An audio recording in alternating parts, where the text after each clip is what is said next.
Hey folks, it is the Nutty Knife Guy. And you're seeing a different part of the resistance bunker here. We're going to do a review today and we're going to do some testing.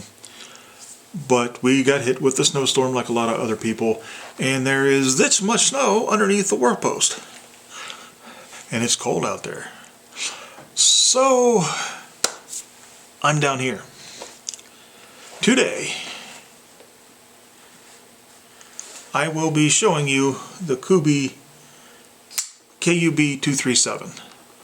Spoiler alert, love it so far. Have not tested it at all. But I've been carrying it for a while. And just look how gorgeous this is. This may be the best looking folder I've ever owned or that I've ever seen. I just love the look of this thing. But before I do that, I always forgive to give shout outs. And most of these people don't need it. None of them have asked for it. But I feel compelled, and if my brain works, I will put links to these people's channels in the description section. First and foremost, Donnie B All day. Great guy, helped my channel out a lot. He's got a lot more viewers than me. Like I said, he doesn't need a shout out, but I just want to thank him again. Cowboy C Bop, great channel. We've exchanged a few comments here and there. CHOIRBOYZ, Cutlery at Outdoors, Scab is a great guy. He has a really down-to-earth, no-nonsense view of the world that is not only informative, but often hilarious. He just seems like a good guy, and he gives you a lot of good info. Donavan Tew, he doesn't always review knives, but shows you some fantastic knives in creative ways. Stella's knife review, just some good solid information. I keep a list of stuff that I see on YouTube that I might want to buy and add to the collection, and I gotten a lot of things on that list from her. The shredder knife reviews, again, they show you some great knives, and they're just fun to watch. They're just a family that is better than any. Watching them is more entertaining and heartwarming than any sitcom. And if I get this right, Big Al Bowie. Again, nice down-to-earth, solid information. Put links for all these guys. Now to the knife. Okay, so you will see it is, I don't have the dimensions here. This is the KUB237. I've had this for about a week. Have been carrying it. Have not put it to the post, but if I break this, I am going to be heartbroken. First of all, and I've said this before, a lot of even really well-known, well-regarded knife companies, sometimes they seem to design a knife to look good and to be a money maker, but no one actually seems to put one in their hand and say, can this be used? Kubey doesn't do that, at least in the examples I've handled. I've handled 4 or 5. There's actually a store a little bit of a good ways from here, but I get there every once in a while, that carries Kubeys, an outfitter. And I'm not going to say their name because I don't remember it. I'm not there that often because it is like 50 miles away. But I've handled a few of them, and all of these always have good ergonomics. You can't say that about other companies. But this one, it's got that kind of sweep that goes right into your hand and locks in. Just the right amount of jimping in just the right place. My thumb goes in there, and it's got the little thumb wrap that goes in. So my thumb goes in there. A nice choil. The flipper becomes a hand guard. The action is absolutely buttery smooth. Now, the action though is kind of neat, but you have to get used to it. It's got a nice flipper here with some texturing on it. But for gun guys, it's almost like a brake on a trigger. You push, you push a little bit, you push a little bit, and then it breaks rather crisply and suddenly. Takes a little getting used to from other knives. but I find it quite pleasing because it's very positive. Good blade centering.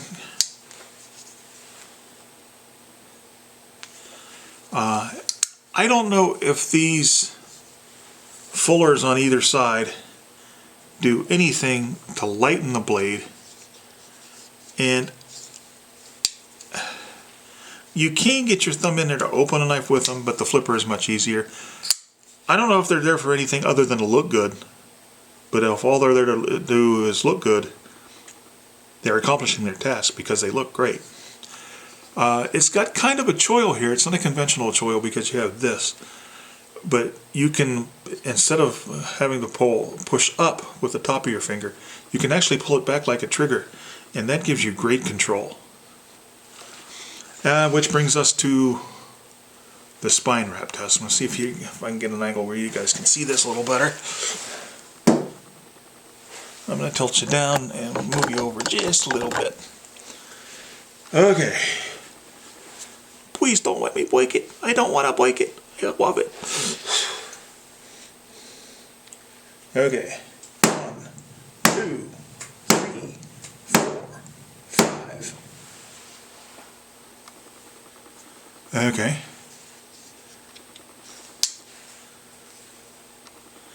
The blade is still centered. We'll open it again. And we'll do 1, 2, 3, 4, 5. Well, whoops.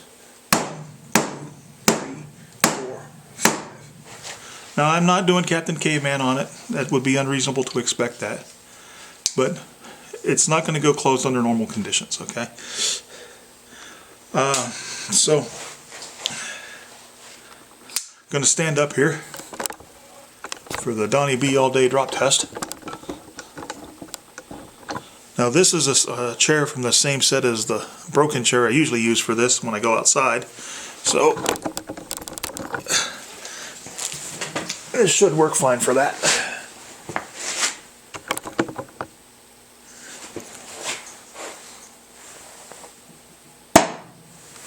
That's probably my release. There. Nice and straight. And I'm picking up the chair with this thing.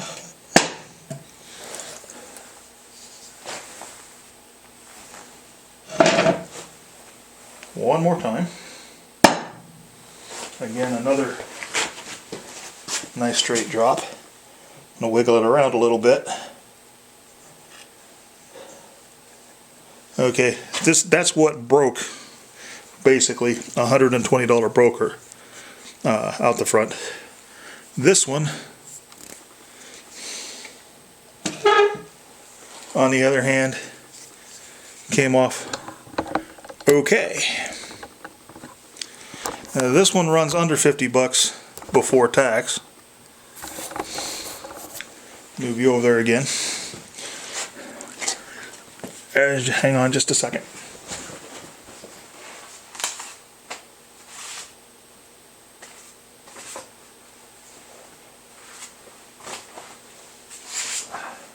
Had to get some paper here to cut it. I did not sharpen this in any way, and I have used it for various common everyday knife tasks. The chair left a little gunk on the knife.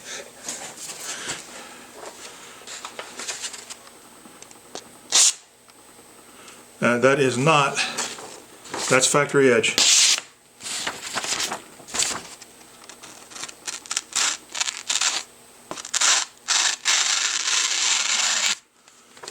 Another fantastic thing about this is it's Tonto, but it's got a little belly to it. That edge has got a little sweep, and that makes this thing slice. Sorry about the TV upstairs. So, good lockup. The tip didn't break. Now granted, I did not do this with it. It's not that kind of blade. It's not that kind of knife. This is a real, true EDC knife. I think the blade is too thin, and it's just too compact in general, and lightly built in general. Not poorly built, lightly built in general to be a tactical knife. Although, I mean, some people, I've seen it online called a tactical knife. This is just a nice little EDC blade that's light, and it's got a very thin profile. Now, I've got another Kubey here. This is the KU208. I've had this for about a year. Now, it has, and I've carried it a lot. This used to be my one and only every EDC folder before I recently went to rotating.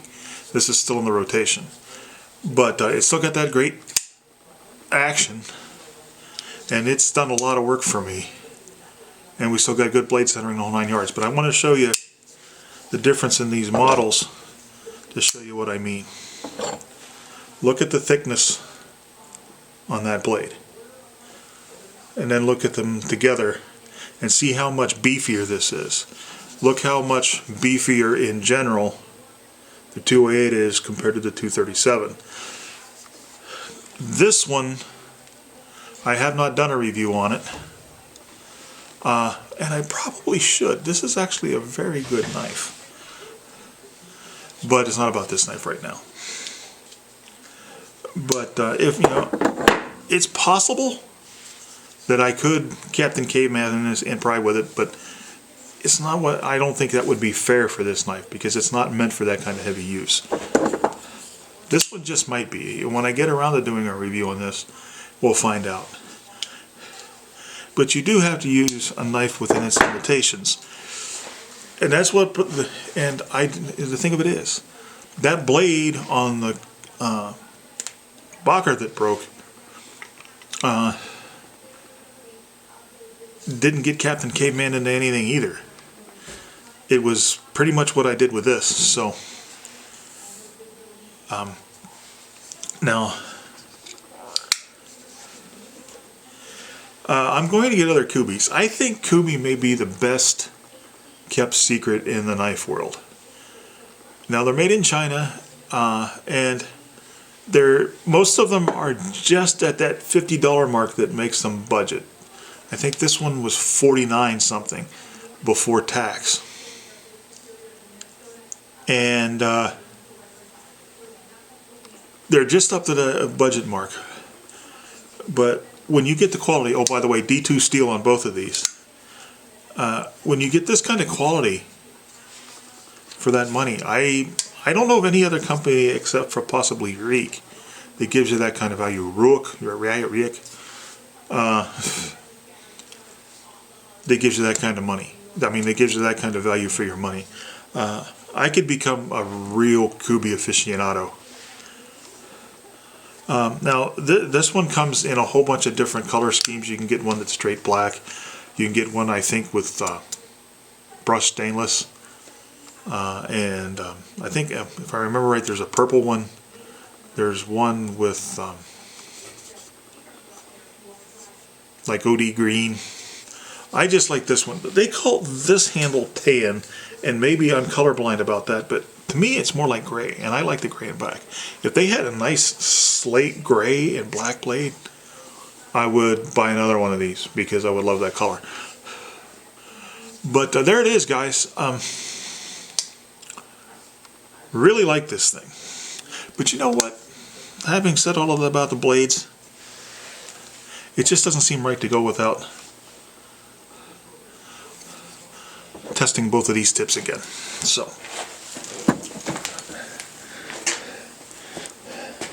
now I'm not going to put it in there, Captain Caveman.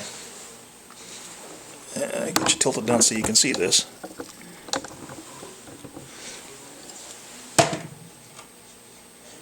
That was a pretty good slot, you can see. Now this one I'm going to do a little harder because I think it can take it.